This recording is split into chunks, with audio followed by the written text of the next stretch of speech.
പ്രേക്ഷകർക്കും ഹൃദയഗീതം പരിപാടിയിലേക്ക് ഹൃദയം നിറഞ്ഞ സ്വാഗതം.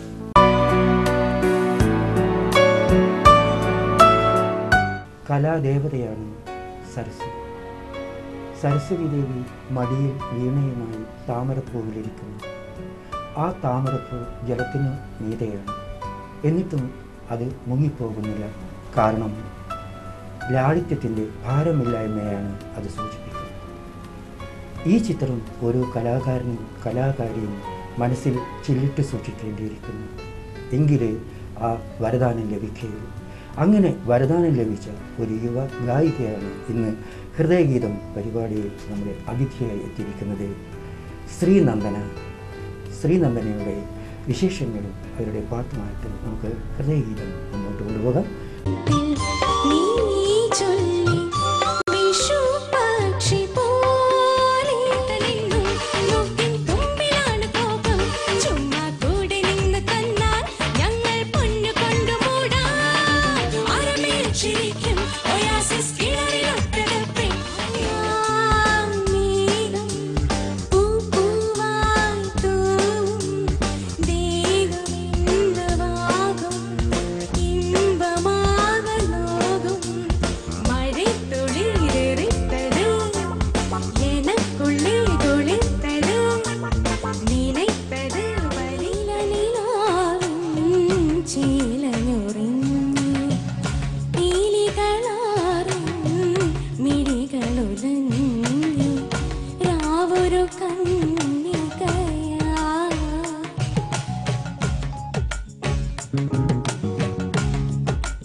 ഹൃദയഗീതം പരിപാടിയിൽ ഇന്ന് നമ്മുടെ അതിഥിയായ ശ്രീനന്ദനയുടെ മധുര ആലാപനത്തോടെ ആരംഭിക്കും. ഒരു 4 വരി ഗാനത്തോടെ നമുക്ക് ഈ പരിപാടി ആരംഭിക്കാം.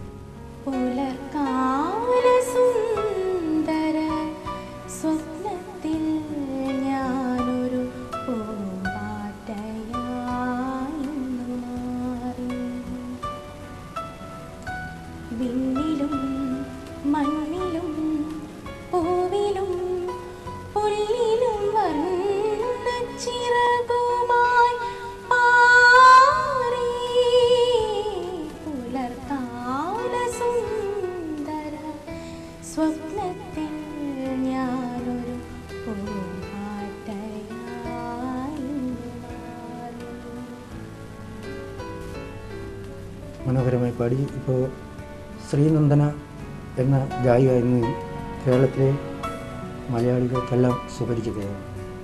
ഒരു ഗായിക എന്ന നിലയിൽ അറിയപ്പെടുമെന്ന് സ്വയം തിരിച്ചറിഞ്ഞതാണോ അതോ രക്ഷിതാക്കൾ ഇത് കണ്ടറിഞ്ഞ് മുന്നോട്ട് പ്രോത്സാഹനം കൊണ്ടുപോയതാണ്? ചെറുപ്പത്തിൽ അച്ഛനും അമ്മയും നിർബന്ധിച്ചതാണോ അത് സ്വയം തന്നെ ഈ പാത തിരഞ്ഞെടുത്തതാണോ ശ്രീനന്ദന? ഒരിക്കലും അച്ഛനും അമ്മയും നിർബന്ധിച്ചു എന്ന് പറയാൻ പറ്റില്ല. ഞാൻ പണ്ട് മുതലേ പാടും എന്നുള്ളൊരു ഇത് കാണിച്ചപ്പോൾ ചേച്ചിയും അച്ഛനും അമ്മയും ചേച്ചിമാരൊക്കെ ഒരുപാട് പ്രോത്സാഹിച്ചിരുന്നു. എല്ലാവരും പാട്ടിനോട് താല്പര്യം. ചേച്ചിമാരൊക്കെ പാടുന്നു. ചേച്ചിമാർ 2 പേരും പാടും. അപ്പോൾ പിന്നെ യുവജനോത്സവവും അതുപോലുള്ള പരിപാടികളിലൊക്കെ പാടി തെളിഞ്ഞു വന്നു. ഇപ്പോൾ സംഗീതം പഠിക്കുന്നുണ്ട്. അതെ, അന്നത്തെ ആദ്യകാലത്തെ ഗുരുനാഥന്മാരെല്ലാം മാറി പുതിയ ഇപ്പോൾ നിങ്ങളിപ്പോൾ ഈ മത്സരവേദിയിലേക്ക് പുതിയ ഗുരുനാഥന്മാരുണ്ടാവും അതോ പഴയ ആൾ തന്നെയാണ് ഇപ്പോൾ പഠിപ്പിച്ചുകൊണ്ടിരിക്കുന്നത്? അങ്ങനെയല്ല, ആദ്യ ഗുരു എൻ്റെ ചേച്ചിയായിരുന്നു ആദ്യം കുറച്ച് പഠിപ്പിച്ചിരുന്നത്. പിന്നെ പാനൂർ ഹയർ സെക്കൻഡറി സ്കൂളിലെ രാജീവ് മാഷ് ആയിരുന്നു പിന്നത്തെ ഗുരു. പിന്നെ ഇപ്പോൾ കാവട്ട വാസുദേവ മാഷ് പഠിച്ചുകൊണ്ടിരിക്കുന്നത്. അപ്പോൾ ഞാൻ പറഞ്ഞു വരുന്ന ആ കാലഘട്ടത്തിൽ പാടിയ പാട്ടിൽ ഏതെങ്കിലും ഓർമ്മയുള്ള 4 വരിയുണ്ടോ? ഇപ്പം നമ്മുടെ പ്രേക്ഷകർക്ക് പങ്കുവെക്കാൻ വേണ്ടിയിട്ട് അന്ന് മത്സരത്തിലൊക്കെ പാടുന്ന ഒരു ഓർമ്മ പുതുക്കാൻ ഏതെങ്കിലും 4 വരി അതൊന്ന് പാടിക്കാം. ഞാൻ തൃഷ്ണയിലെ ശ്രുതിയിൽ നിന്ന് വരും. ആ കാലഘട്ടത്തിൽ എത്ര സൂപ്പർ ഹിറ്റായതാണ്, ഒന്ന് പാടിക്കാം. ശ്രുതിയിൽ നിന്നുയരും നാദശലഭങ്ങളെ സ്വരമാം ചിറകിൽ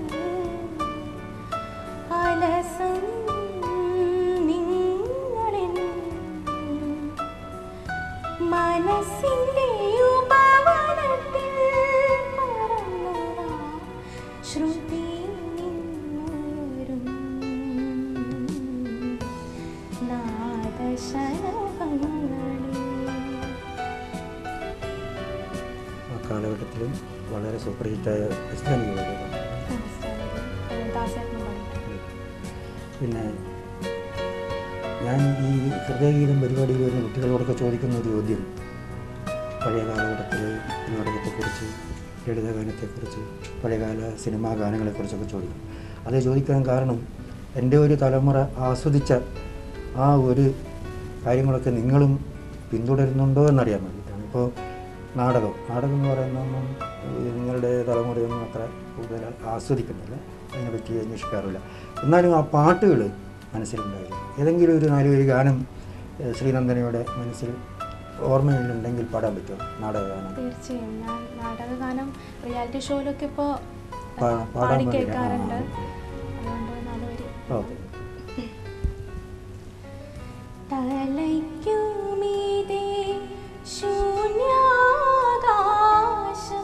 താഴെ മരുഭൂമി,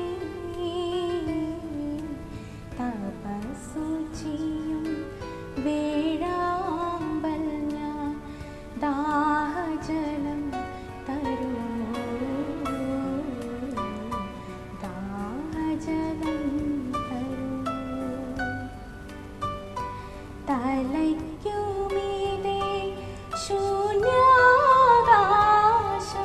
താഴെ മരുഭൂമി, തപസ്സു ചെയ്യും വേഴാമ്പൽ ഞാൻ, ദാഹജലം തരുമോ, ദാഹജലം തരുമോ. ആ കാലഘട്ടത്തിലെ ഗായകൻ എസ് ജോർജ്, KPSC, സുലോചന തുടങ്ങിയവർ പാടിയ പാട്ടായിരുന്നു ആ കാലഘട്ടത്തിലെ ഏറ്റവും ഹിറ്റ് ഗാനങ്ങളിലൊന്നും. അപ്പോൾ നമ്മൾ നാടക ഗാനങ്ങളെക്കുറിച്ച് പറഞ്ഞപ്പോൾ തീർച്ചയായും ഓർമ്മിക്കേണ്ട ഒരു കാര്യം ലളിത ഗാനങ്ങളാണ്. നമ്മുടെ മലയാള സാഹിത്യശാഖയ്ക്ക് ഒരുപാട് സംഭാവന നൽകിയ അന്നത്തെ കാലഘട്ടത്തിലെ പാട്ടുകളുടെ ആകാശവാണിയിൽ നിന്ന് സാധാരണ ലളിത ഗാനങ്ങൾ കേൾക്കാറ് ഇപ്പോൾ അതൊന്നുമില്ല. എന്നിരുന്നാലും പുതിയ തലമുറയിൽ നിന്ന് ഒരു ലളിതഗാനം, ഇപ്പോൾ പാട്ടുകളുടെ ഒരു വസന്തമാണ് ഈ ഹൃദയഗീതം പരിപാടിയിൽ നിങ്ങളെപ്പോലുള്ള കുട്ടികളൊന്നും പാടുന്നതാണ് പ്രേക്ഷകർക്ക് ഇഷ്ടം. അതുകൊണ്ട് ഒരു ലളിതഗാനം ഓർമ്മയിൽ വരുന്നത്, അല്ലെ മത്സരകാലത്തൊക്കെ പാടുന്ന പാട്ടുകളുണ്ടാവും ലളിതഗാനം, അതിലേതെങ്കിലും ഓർമ്മയിലുള്ള 4 വരി പാടി? തീർച്ചയായിട്ടും ആദ്യ ഗുരു രാജീവ് മാഷ് കമ്പോസ് ചെയ്ത ഒരു ലളിതഗാനം തന്നെ. അദ്ദേഹത്തിനുള്ള ഒരു ദക്ഷിണയായിട്ട് തന്നെ അത്. തീർച്ചയായും. മറന്നു പോയൊരു ഗീതകം പിന്നെയും മനസ്സിൻ്റെ തന്ത്രിൽ ഉണരുന്നുവോ, ഗതകാല സ്മൃതികൾ തൻ ശ്രുതിലയഭാവങ്ങൾ മഴയായി പൊഴിയുന്നുവോ,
പല ഇപ്പോൾ നാടകഗാനങ്ങൾ, ലളിതഗാനങ്ങൾ, സിനിമാ ഗാനങ്ങളിൽ പഴയകാല ഗാനങ്ങളാണ് പുതിയ തലമുറ ഇപ്പോൾ അംഗീകരിച്ചത്. അങ്ങനെ ഏതെങ്കിലും ഒരു വിഷ്വൽ, ഒരു ഏതെങ്കിലും ഒരു സിനിമയിലെ പഴയ കാലത്തെ ഒരു പാട്ട് ഓർമ്മയിലുണ്ടോ, മനസ്സിൽ തെളിയുന്ന ഏതെങ്കിലും ഒരു പുതിയ തലമുറക്ക് പഴയ കാലത്തെ വിഷ്വൽ എങ്ങനെ ആസ്വദിക്കുന്നു എന്ന് പ്രേക്ഷകർക്ക് അറിയാൻ വേണ്ടിയിട്ട് അങ്ങനെ ഒരു വിഷ്വൽ യമുന എന്നൊരു സലീം ചൗധരിയുടെ സംഗീത സംവിധാനത്തിലുള്ള ആ 2 പരിപാടിയെ നമുക്ക് ആ വിഷ്വൽ പ്രേക്ഷകർക്ക് കാണിച്ചു.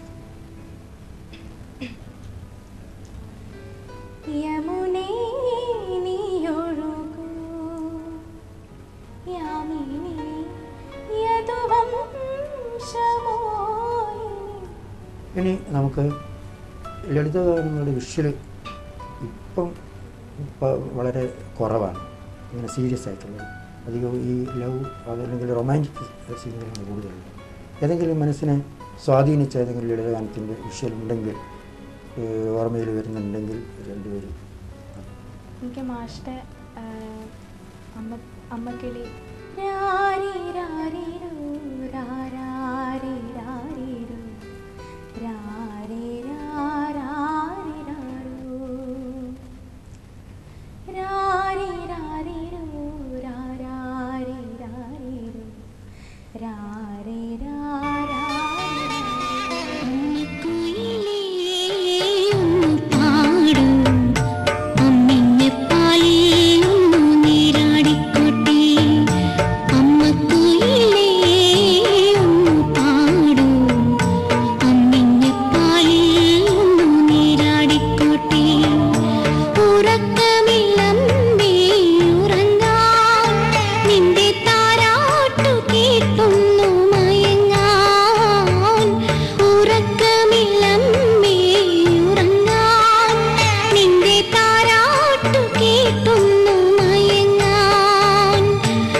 അല്പം റിയാലിറ്റി വിശേഷങ്ങളിലേക്ക്.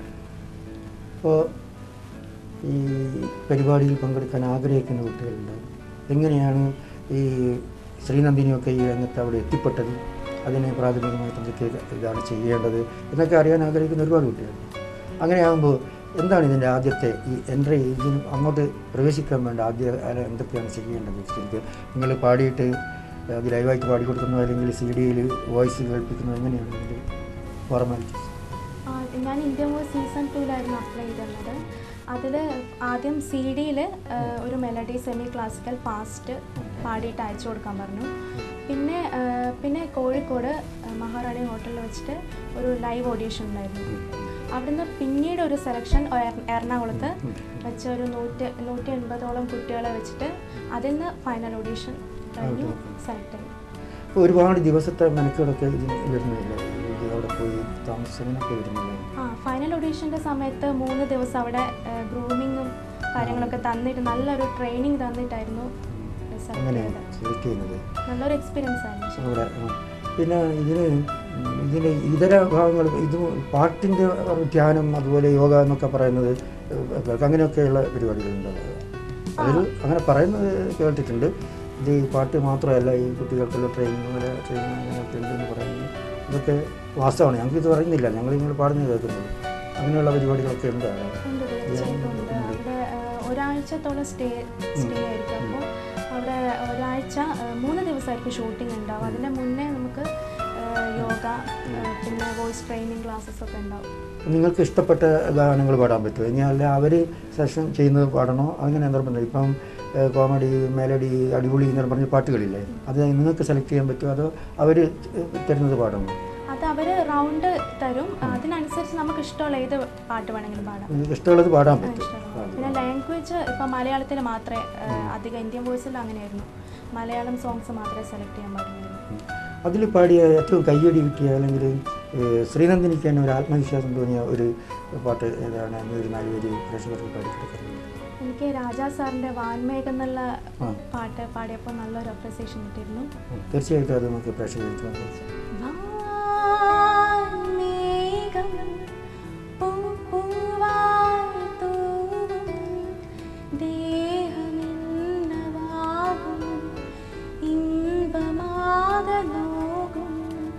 மழை துளிரெறித்தது எனக்குள்ளே துளிர்த்தது நினைத்தது பலித்தது குடை கம்பி குளிர்த்தது வானம் முத்துக்கள் சிந்தி வாழ்க வென்றது காதல் வென்றது மேகம் வந்தது பூக்கள் சிந்தது ஆறும் என்ன சேலையிட்ட நூலும் என்ன கோர்த்தெடுக்கவா மேகம் பூவாய் தூவும் தேகம் என்னவாகும் இன்பமாக நோகும் மேகம் பூவாய் தூவும் தேகம் என்னவாகும் இன்பமாக நோகும் மழை துளிரெறித்தது எனக்குள்ளே துளிர்த்தது நினைத்தது பலித்தது குடை கம்பி துளிர்த்தது வானம் முத்துக்கள் சிந்தி வாழ்க வென்றது காதல் வென்றது மேகம் வந்தது பூக்கள் சிந்தது ஆளுமில்லை சேர்த்தெடுக்க நூலுமில்லை கோர்த்தெடுக்கவா மேகம் பூவாய் தூவும் தேகம் என்னவாகும் இன்பமாக நோகும்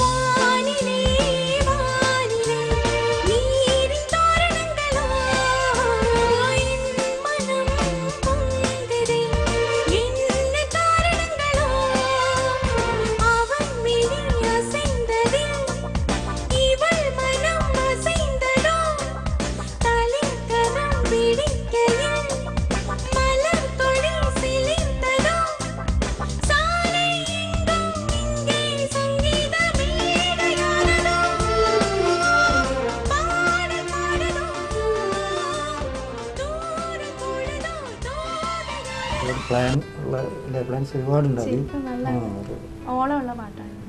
അപ്പോൾ ശ്രീനന്ദിനോട് ചോദിക്കാനുള്ളത്, ഇപ്പോൾ പാട്ട് ജയിക്കാൻ വേണ്ടി SMS സഹായിക്കും. ഈ പരീക്ഷ ജയിക്കാൻ അത് പറ്റില്ലല്ലോ. അപ്പോൾ എങ്ങനെയാണ് പഠിപ്പും പാട്ടും ഒരുമിച്ച് കൊണ്ടുപോകുന്നത്? രണ്ടും ഞാൻ ബാലൻസ് ചെയ്തിട്ടാണ് കൊണ്ടുപോകുന്നത്. കാരണം ഫ്രണ്ട്സൊക്കെ ഒരുപാട് ഹെൽപ്പ് ചെയ്യും. കട്ടായ ക്ലാസ്സൊക്കെ അവർ പറഞ്ഞു തരും. അല്ലെങ്കിൽ പ്രീ പീരീഡിന് ടീച്ചേഴ്സിനോട് ചോദിച്ചാൽ അവർ നല്ല സപ്പോർട്ടീവായിരുന്നു. ഇപ്പോൾ കോളേജിൽ ശ്രീനന്ദിനിയാണോ താരം? അങ്ങനെയില്ല, കുഴപ്പമില്ല, എല്ലാവരും അറിയപ്പെടുന്നൊക്കെ. ആരാധകരുണ്ട് ഒരുപാട്. ആരാധക ശല്യം ഉണ്ടോ? ശല്യമൊന്നുമില്ല. അപ്പോൾ ആ സമയത്തെല്ലാം വിളിച്ചിട്ട് ആരാധിക്കുന്ന അങ്ങനെയുള്ളൊരു ഈ സിനിമാ ഫീൽഡിലുള്ളവരൊക്കെ അങ്ങനെയാണ്. ഇപ്പം വിജയിയുടെ ആരാധകർ അതുപോലെയുള്ള വലിയ വലിയ ആൾക്കാരുണ്ട്. ഏതായാലും ശ്രീനന്ദിനിയും അറിയപ്പെട്ടു കഴിഞ്ഞു. ഇപ്പം ഈ ലോക മലയാളികളുള്ള സ്ഥലം വരെ അറിയപ്പെട്ടു. അതൊരു ഭാഗ്യം തന്നെ. ഏതായാലും ഞങ്ങളുടെ ഹൃദയഗീതം പരിപാടിയിൽ വന്ന് ഇത്രയും നേരം ഞങ്ങളുടെ വിശേഷങ്ങൾ കുടുംബത്തിന് ഈ റിയാലിറ്റി ഷോയുടെ കാര്യങ്ങളൊക്കെ പറഞ്ഞു തന്നതിന് ഇതിന് വളരെ നന്ദിയുണ്ട്. ഏതായാലും ഒരു ഗാനം കൂടി ശ്രീനന്ദിനോട് വഴിയായി പാടണം. അതുകൂടി മാന്യപ്രേക്ഷകർക്ക് ഹൃദയത്തിലൂടെ പാടിക്കാറുണ്ട്.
പരിപാടിയെക്കുറിച്ചുള്ള നിങ്ങളുടെ ആക്ഷേപങ്ങളും അഭിപ്രായങ്ങളും നിർദ്ദേശങ്ങളും ഒക്കെ ഞങ്ങളെ അറിയിക്കുക.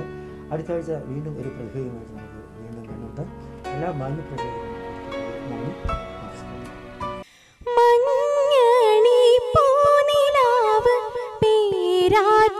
കടവിങ്കൽ മഞ്ഞളരച്ചു വെച്ചു നീരാടുമ്പോൾ മഞ്ഞണി പൂനിലാവ് പേരാറ്റിൻ കടവിങ്കൽ മഞ്ഞളരച്ചു വെച്ചു നീരാടും